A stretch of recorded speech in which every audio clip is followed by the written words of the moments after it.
দুনিয়ার পুরো জীবনটা এটা হচ্ছে লালসাময় একটা জীবন, লোভ, মরিচিকা, মায়াজাল। এই মায়াজালে আমরা আটকে আছি, ফলে মৃত্যুর কথা আমরা ভুলে গিয়েছি।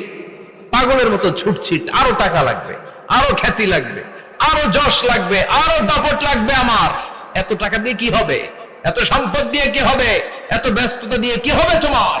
স্টপ, থামুন, অনেক হয়েছে। আম্মা থামুন, take a rest, take a breath and think about death. Think that you have to go back to your Lord.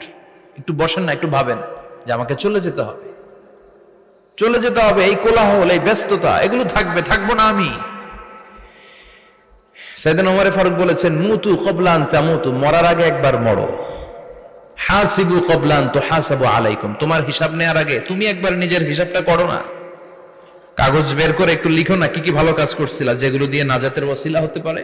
1 2 3, আর কি কি আকাম কুকাম করছো দেখো না, লিখে দেখো তোমার অবস্থাটা কি। মরার আগে একবার মরো।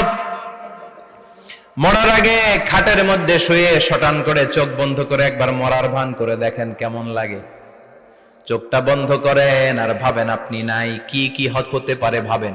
আপনার ছেলে মেয়েরা কান্না জুড়ে দিবে, আপনার প্রাণের স্ত্রী বিলাপ শুরু করে দিবে, বন্ধু বান্ধবের চিৎকার আর মাতম, স্থানীয় এলাকার মসজিদে ঘোষণা, অমুক এলাকার নিবাসী অমুক ভাই অমুকের ছেলে অমুক দুনিয়ায় নাই। সব আত্মীয়রা চলে আসবে, ফেসবুকে স্ট্যাটাস দেয়া হবে, সবাই সবাইকে জানাবে বিকাল 4টায় অমুক হাই স্কুল ময়দানে আপনার জানাজা। ছুটে আসবে, সবাই ছুটে আসবে আপনাকে শেষ বিদায় দিতে, গুড বাই জানানোর জন্য, আল ওয়াদা, বিদায় জানাতে আসবে সবাই। 4 তাকবীর দিয়ে আপনার জানাজা হবে, অশ্রুসিক্ত জানাজায় আপনার বিদায় হবে। কাঠের খাটিয়ার মধ্যে করে কাঁধে তুলে আপনারে কবরে নেওয়া হবে। আগে থেকে খুঁড়ে রাখা কবরটার মধ্যে আপনারে বিছিয়ে দেয়া হবে। বাঁশের কচি দিয়ে তার উপরে মাটির চাপা দিয়ে সব চলে যাবে। ভাবেন না একবার চোখ বন্ধ করে, this is the circle of life, this is the nature of life. এটা সবার হবে, আমার হবে, আপনার হবে। এত মায়া, এত ভালোবাসা কই যাবে? কেউ থাকবে না, সবাই আপনার অন্ধকার কবরে রেখে দিয়ে চলে আসবে। উপরে বাঁশের কঞ্চি, তার উপরে মাটির চাপা, অন্ধকার আর অন্ধকার। এই অন্ধকার যেন শেষ হতে চায় না, শুধুই অন্ধকার, ঠিক কিনা? এজন্য আমাদের চলে যেতে হবে। দাদা গেল, চাচা গেল, মামা গেল, আমাদেরকেও যেতে হবে, জোরে কোন ঠিক কিনা? একদিন মাটির ভেতরে হবে ঘরে মন আমার, কেন বন্ধ দালান ঘর, প্রাণ পাখি উড়ে যাবে পিঞ্জর ছেড়ে।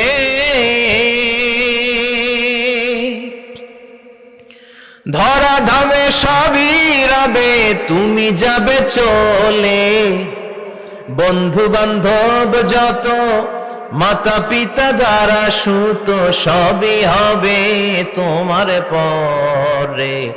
মন আমার কেন বন্ধ দালান ঘর, একদিন মাটির ভেতরে হবে ঘরে মন আমার, কেন বন্ধ দালান ঘর, ঠিক কিনা? সব করে থাকবে, চলে যেতে হবে আমাদেরকে। এজন্য আখিরাতের কথা যেন আমাদের স্মরণ হয়। বিশ্বনবী বলতেন, নাহাইতুকুমান জিয়ারাতিল কবুর, আমি তোমাদেরকে কবর জিয়ারত করতে আগে নিষেধ করতাম, কিন্তু এখন নিষেধাজ্ঞা প্রত্যাহার করে নিলাম। এখন সব সময় তোমরা কবরের সামনে যাবা আর জিয়ারত করবা। কবরস্থানে জানতো বড়ুয়া কৃষ্ণপুরের এই গ্রামের কবরস্থান আছে কোন দিকে? পূর্ব দিকে আছে, গোখরার জলের ওদিকে। যান আপনারা, একটু যাবেন, একটু গেলে আখিরাতের কথাটা স্মরণ হবে। ওখানে ছোট শিশুরা শুয়ে আছে, কিশোর যুবকরা আছে, আপনার মতো তাগড়া যুবক মুরব্বীরা আছে। এরা এই এলাকায় থাকতো, এরা আকাশ থেকে নেমে আসে না, এই এলাকার সন্তান, আজ নাই। একটা সার্টেন পিরিয়ড শেষে আপনিও থাকবেন না। This is the nature of life, this is the circle of life. ছোট্ট শিশু হয়ে এসেছিলেন, শৈশব, কৈশোর, যৌবন, প্রৌঢ়ত্ব। আগে ছিলেন সিঙ্গেল, বিয়ে করে হয়ে গেলেন ডবল। এরপরে আল্লাহ আপনাকে একটা মেয়ে দিল, এরপরে মেয়েকে বিয়ে দিয়ে শ্বশুর হলেন, এরপরে ওই মেয়ের ঘরে সন্তান হতে নানা হলেন। আর কতদিন? অনেক দিন হলো তো, অনেক লম্বা সময় পেয়েছেন আপনি। Think about death. এবার যাওয়ার কথা ভাবেন, আখিরাতের সামানের কথা ভাবেন, ফিরে যেতে হবে। কি শক্তিশালী যুবক, বার্ধক্য চলে আসলে লাঠি ছাড়া চলতে পারে না।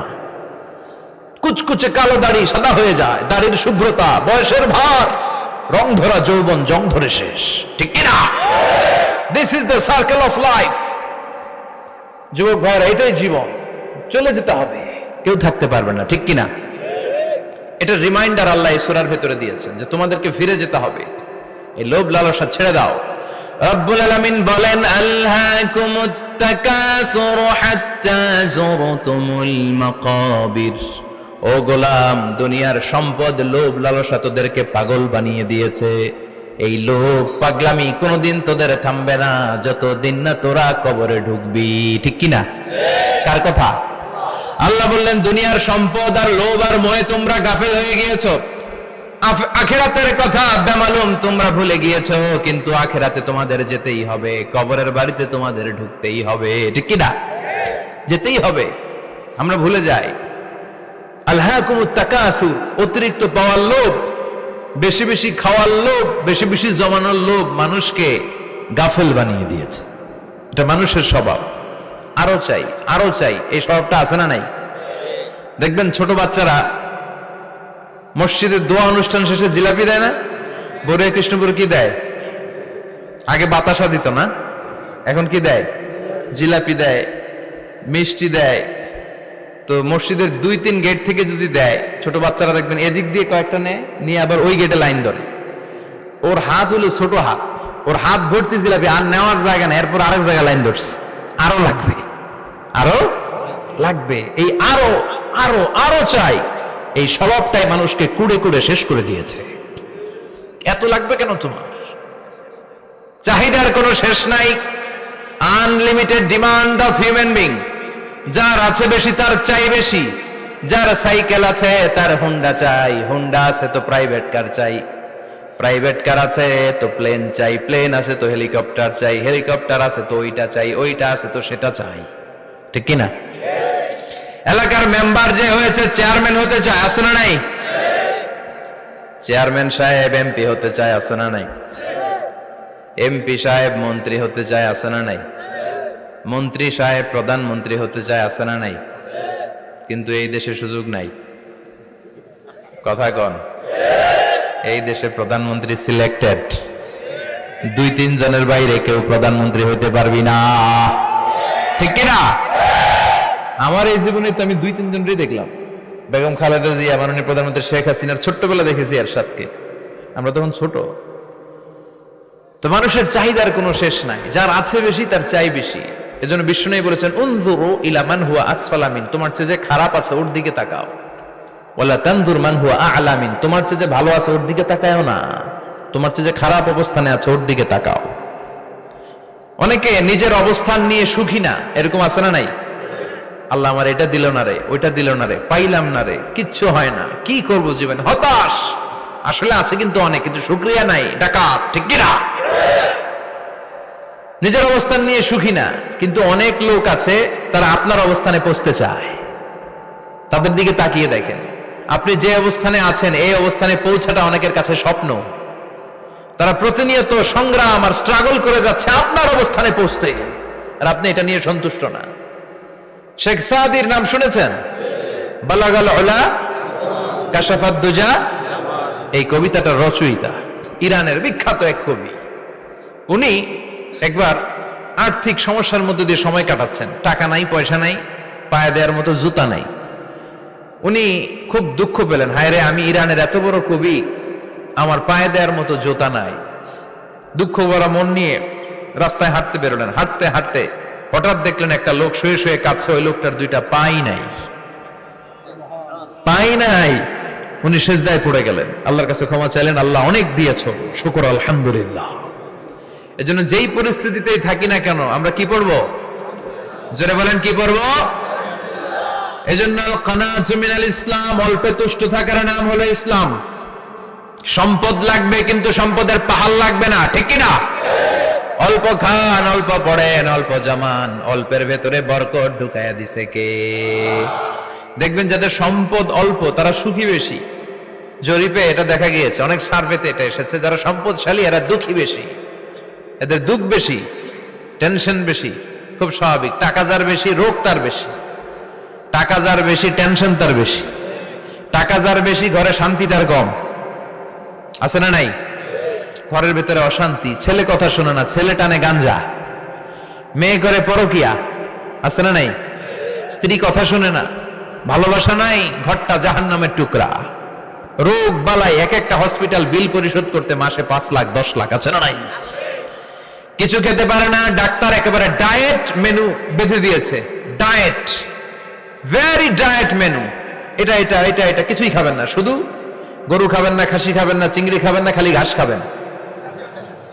ইচ্ছে মতো ঘাস খাবেন, মানে ঘাস জাতীয় যত আইটেম আছে সব খাবেন। শাক খাবেন, সবজি খাবেন, সালাদ খাবেন। গরু, চিংড়ি, মুরগি, গোশত, ইলিশ কিছু খেতে পারে না। তাহলে রোগ বেশি, খাওয়ার মজা নাই, ঘরে সাংসারিক শান্তি নাই, খালি ব্যারাম আর ব্যারাম। ঠিক কিনা? কিন্তু সম্পদের পাহাড় ঘটেছে। আর অল্প যারা খায়, অল্প পড়ে, রিক্সাওয়ালা, কুলিওয়ালা, অল্প বেতনের চাকরি, কিন্তু হক হালালি মেনে চলে, দেখবেন শান্তি আছে অনেক। হ্যাঁ, বাসা ভাড়া দেয়, ফ্যামিলি চালায়, বাচ্চাদের স্কুল বিল, এরপরও মাস শেষে 1-2 হাজার টাকা হাতে থেকে যায়। আর ওর প্রতি মাসে 10 কোটি টাকা ইনকাম, তারপরও ব্যাংকের ঋণ আছে না নাই? সুখ কারে বলে? কিভাবে আপনি সুখকে ডিফাইন করবেন? সুখ তো টাকায় কিনা যায় না। শান্তি টাকা দিয়ে হয় না, শান্তি দেওয়ার মালিক কে? শান্তি আছে অল্প খেয়ে শুকর করার মধ্যে, শান্তি আছে আলহামদুলিল্লাহর মধ্যে। চিল্লায় বলেন ঠিক কিনা? এজন্য অল্প খাবো, অল্প পড়বো, অল্প জামাবো, অল্পের ভেতরে বরকত দিয়েছে কে? দেখেন, ধনী ভাইরা খেতে পারে না, কিন্তু রিক্সাওয়ালার কি সমস্যা হয়? রিক্সাওয়ালারা সব খেতে পারে। কুলিওয়ালা, দিন মজুর, এরা একেবারে স্লিম, সুঠাম দেহি, মেদহীন পেট, পেটে কোনো মেদ নাই, ভুড়ি নাই। আর কোটিপতিদের মেদ আছে না নাই? এত বড় বড় পেট। ঠিক কিনা? আমাদেরও পেট আছে, তবে হালাল পেট। এটা হারাম টাকা দিয়ে এই ভুড়ি বানাই নাই আমরা। ছিলে বলেন ঠিক কিনা? রিক্সাওয়ালা, কুলিওয়ালা নিজেও নামাজ পড়ে, বউও নামাজ পড়ে, বাচ্চাটাও নামাজ পড়ে, রিক্সা চালায় আর জিকির করে লা ইলাহা